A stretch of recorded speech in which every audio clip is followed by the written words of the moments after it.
Welcome back to the Two Regular Guys. Two regular guys show. All right. Yeah.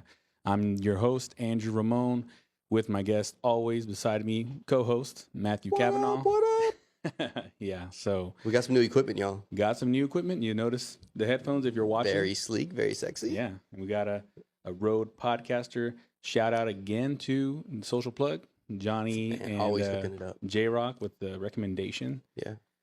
So And you know what the worst part? You have a mute button for me now. Yeah, Like you can, yeah. like, look, do it. Like as I'm, and he cuts me off. See that? Look, that's real. I can't believe he can do that. The only Yeah. person who can make me be quiet is Andrew. Yeah. Apparently, I'm And messing with some light or something. The plug there on your... Oh, yeah. Look, we're really fancy here. Yeah. Pay the light bill. So, yeah, we took a brief, 2-week break or whatnot. Yeah. We wanted to give you guys the best audio quality, video quality. We're still using the same videos, but it works out. It does very well. So, yeah. And we didn't really take a break. It's just we would have had to record just on our iPhones. Yeah, exactly. So we're like, let's wait for this stuff to come in. And anyway, we're here now. And now we're back and we're ready to maybe even host a special guest or two. Yeah. So let us know if maybe you want to come hang out with us. Yeah. Huh? If you want to come have a conversation, have a topic that you want to talk about, because this show is really just about being a human. Yes. Yeah. On the level. Yeah. I just randomly grabbed this. And so now I'm going to be talking about it from time to time. Yeah, exactly. So it'll be two regular guys and an extraordinary guest or multiple guests. And I know we've had some, what do you say? Like requests to be on the show. Yeah. People have talked about it. And it was odd. Somebody even said, hey, when are you doing the next one? And we're thinking, are people even paying attention to this? And anyway. According to Spotify, I think we got about 6 subscribers. What? Yes, 6 more than we had about a month ago. Come on, let's go. All right. So the focal point of our conversation today is something that I guess maybe everybody deals with from time to time. Sure. And hot chicks at the gym. Yeah, exactly. Everybody deals with that from time to time. Yeah, we deal with that, right? How you deal with it, right, is maybe important, but we're going to be talking about. And it's funny too, because we're real people and we love Jesus. And today, there's something on my mind, a hot chick at the gym. And I am very married and very happily married. And there's this chick at the gym that, man, it's bizarre. Like we show up about the same time. I'm usually there a little bit earlier than her. And then she walks in and I always notice her as soon as she walks through the door. And she has a trainer. And I know the trainer. I know her too. I know the trainer. And then I get to go over and like pinch her butt. Right. It's kind of cool. And then like she talks to me. And then at the end of her workout session, she usually waves bye because I'm still there. Yeah. And then when I get home, I see her there too. And it's just so cool. And it's my wife, right? Yeah. It's like, it's super cool that there's this girl that still grabs my attention and really like, I see her out of the corner of my eye when she's working out. I'm like, I can't believe that's the girl that I get to go home with. Like, that's the girl I would be checking out at the gym. And there she is. And when I get home, she's gonna be like, hey, honey. And that's me. And so what we're talking about today is imposter syndrome, right? And it was really cool that we got to be on a bus with some really cool people here recently and business leaders, awesome people. And a question came up about if anybody feels that imposter syndrome. And I'm talking about cool, super cool, influential people you would listen to. Very cool. All of us raised our hands saying that we have this feeling. And I get that with Alicia, where sometimes we're like, people look at us like, are those two really together? And I think that myself. I told a story about how we were at Starbucks once, and I'm like shoulder to shoulder with Alicia, and the guy takes her order and then tries to check her out. I'm like, I need a coffee too. He just didn't think there's any chance we're together. Yeah. And I feel sometimes like, is this really my life? Like I get to be here with her and hanging out. And I thought about that with my wife and how beautiful she is, but then also with our business too, and some of the things that Andrew's created and done. And now Andrew has clients that are signing on to have him. Like, tell me a little bit about that journey. Yeah. Shout out to my clients. I was researching. I was looking up the definition of imposter syndrome, according to Google or whoever posted it, right? And it says it's the condition of feeling anxious and not experiencing success internally despite being high performing in external objective ways. And so, and yeah, I feel sometimes like that now. I'm like, I started a business because of something that I just enjoyed doing. And now I'm like, oh darn, I gotta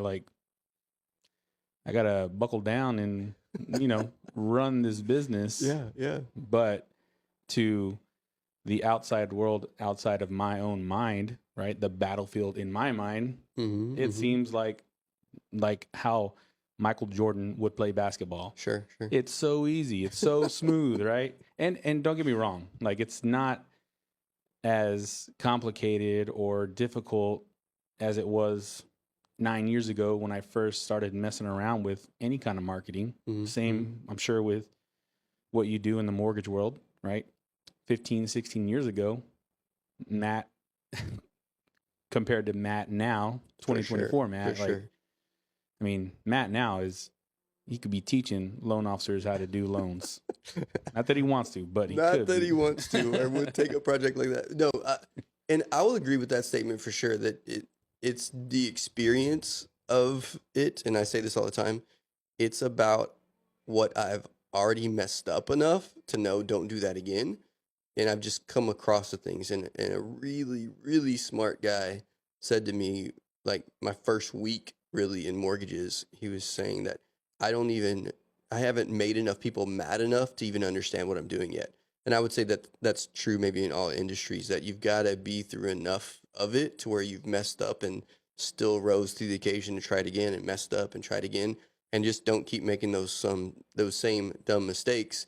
And I think that's what leads us to now I'm on this side of it, still feeling like the dumb kid that started in the very beginning. Right. And it's like, so I know I'm not an imposter because of the things I'm able to do and the reviews we get and the way I'm able to guide people through this process.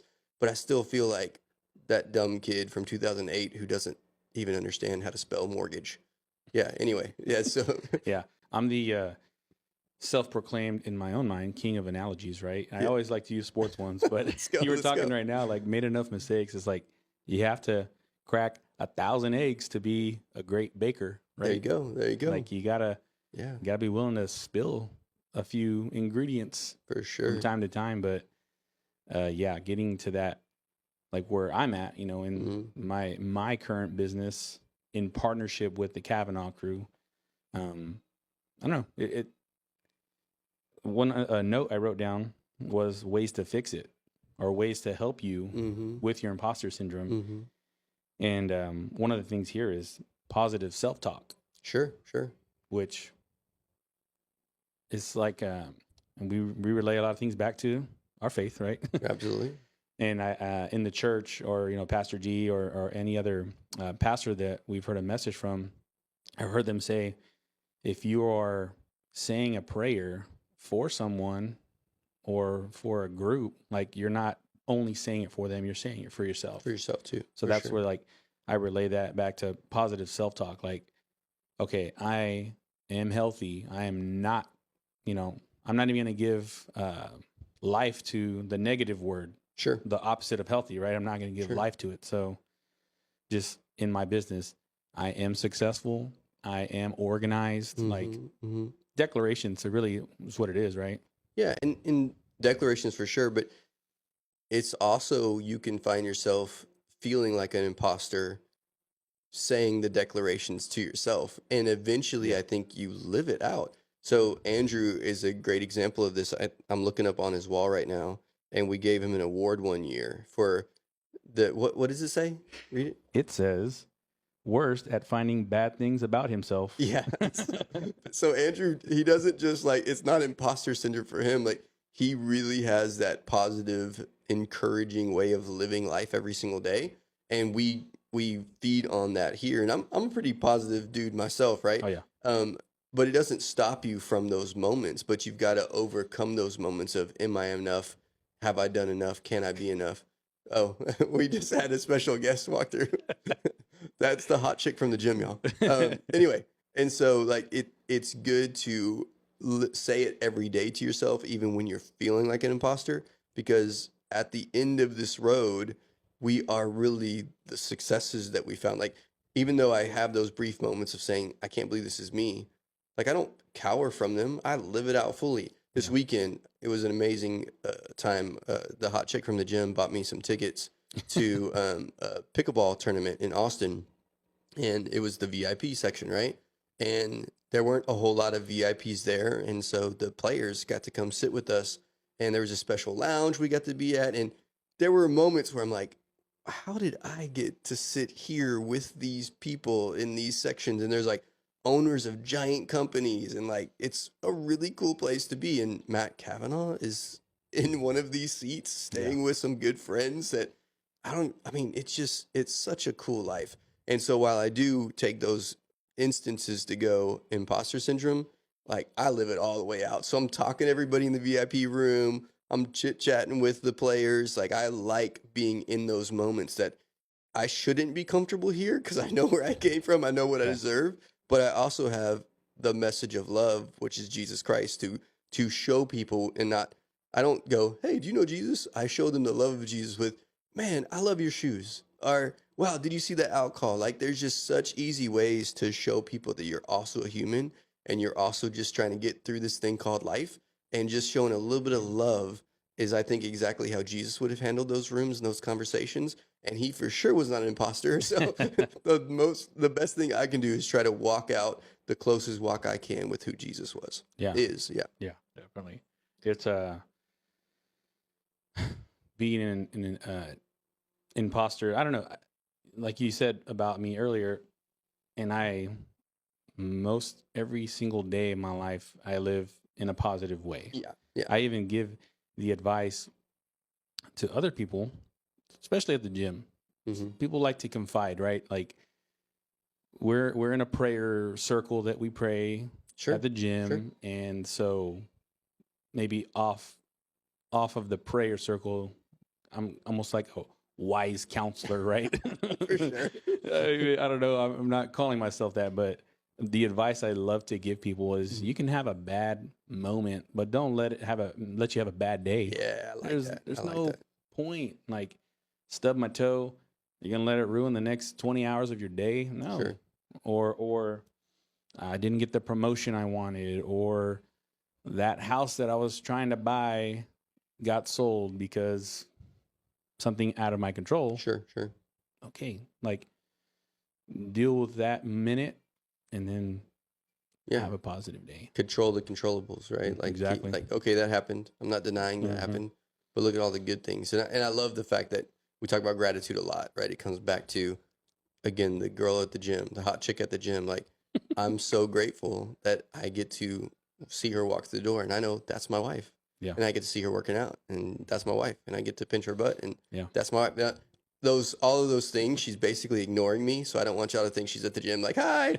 My wife all but fully ignores me at the gym. Yeah. So there are probably people who think like, that guy really bothers her every time she comes in. I can't believe she keeps coming back here. But anyway, we have so much fun. Yeah. I think that's what it all boils down to.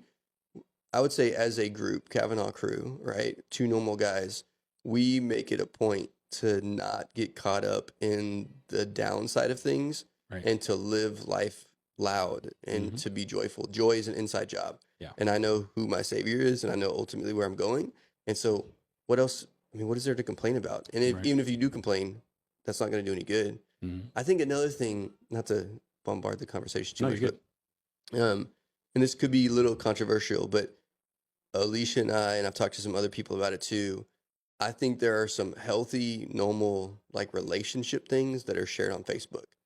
But this isn't to call anybody out necessarily, but it seems like as something gets really loud, like, oh my gosh, I have the best husband ever, and I can't believe it. Look what he did for me, and we're the most happiest people we've ever been. And sometimes the husband like doesn't say anything, and then the husband, oh my gosh, she's the best ever. I love it. And then like 2 weeks later, hey, what happened to them? Oh, they're divorced. Yeah. Like, wait, what? And so it's interesting to me, the the idea of, it's almost the opposite of imposter syndrome. When you know things are bad and you know they're hurt, but you're trying to make it seem like it's okay. And one of the ways people do that is through social media. And it's like, I imagine there's got to be so much pain behind purpose. Like, we're talking about imposter syndrome. What Right. about imposter living? Like, you know, when you go home, you don't want to walk through the door. I've been there. Like, I'm Yeah. not judging anybody. Like, before Alicia, I was married to someone else, and it wasn't healthy and it wasn't great. I remember being at my front door, right, and not wanting to walk through the door. But if anybody asked me, "Hey, how's your wife?" "Oh, everybody's doing great. It's so wonderful." You know, I played like everything was okay. And in social media, I'm old. Social media wasn't big back then. You didn't post everything all the time. And so, sitting there, and I can imagine I would have been somebody going, "Oh my gosh, look how wonderful things are. Yeah. Life is perfect. Life is perfect." And that would be so hard to live that. And so authenticity, I think, is how I get over the imposter syndrome, because at the end of the day, I know I didn't fake any of this stuff. It's through hard work. It's through dedication. It's through sacrifice. It's through choosing Alicia even when she makes me mad. It's choosing Alicia when things are joyful, when they're glad, sad, all those things, like still making the choice to make that next step in who I really am, and not denying how I really feel just to get through the day. Like, so maybe a thing to say is like, authenticity is probably the clearest way to cut through that idea of you're not supposed to be here, because it is really you and you deserve to be where you are. Right. Yeah. And that's almost like the message of the show. Like, we could have been two extraordinary guys or whatever Right, other right. name, Yeah. which my wife was like, "Y'all are extraordinary." Yeah, but we're relatable. I hope so. Well, yeah. And like, even like we talk about, just to say a celebrity, for example, like we're talking about Ryan Gosling earlier. Yeah. He's Me and him twins. We Yeah, look like, basically looks like it. Mike Guest, Ryan Gosling. I won't show you my abs. Just you know. Yeah, but like at the end of the day, Ryan has friends that are like, "Hey, he's just a normal guy. Yeah. He just happens to be on movie big screens and interviewed by whoever interviews." I don't know. Ryan Seacrest is still interviewing people. Right. I don't watch TV like that, but you know, even they probably experience imposter syndrome from time to time as well. Sure. Oh, I would think. I mean, you should show the video we were talking about on the way back from someplace where he won the People's Choice Award for singing or something. Best right? song in a movie or something like that. Yeah. And I think I live a lot of my life in that look that he gave when they announced his name and he looks up like, "Wait, what?" Like, me? Like, anyway, but it's good to recognize the encounters you've had and the time you put in and the things, again, you messed up, you've learned, you've gone through the years. Yeah. And to sit back and go like, I'm so glad I'm where I am. I'm so thankful that God has taken where I was and put me where I am now. And I say this a lot, like, I was one way and now I'm another. Mm-hmm. And the only way I can explain it to you is a man named Jesus Christ. And it's amazing. One thing that, shout out to my wife, and we'll end it here shortly. Shout out to wives, right? With declarations and positive advice. Yeah. Often she'll tell, especially our oldest, my daughter, Alina, "You belong in every room you step foot in." Ooh, that's good. Real good, right? That's good. Yeah. So just believe it. I mean, all the great advice. Joy, inside job. Yeah. Like, Yeah. you belong in every room that you walk into. Every encounter you have is going to be a blessed encounter. Amen. So I like it. it's cool. We love you guys. Yeah. This is fun. I'm glad we just get to be. This is how. The funny thing is, if we don't have these cameras on, like, we have conversations like this all the time. Yeah. I can think of a good friend of ours who sat in here the other day and we talked about forgiveness and how to overcome sin and some different things. And like, the cameras are on now, but we just have these conversations all the time. I'm glad we're documenting it, but I'm thankful for our friendship and the fact we get to. Yeah. This is just my life. Right. Yeah. We're just two normal guys having normal conversations. To do normal guys. And And then the more we say that, the more it'll be real, right? No, it's good. the more that you'll share it on Share it. Facebook and Spotify and your text messages. However the interwebs work. Yeah. Well, thanks, guys, for tuning in. For real. On watching, the level. Serious. And Serious. we'll see you next week. All right. Bye, guys. Bye.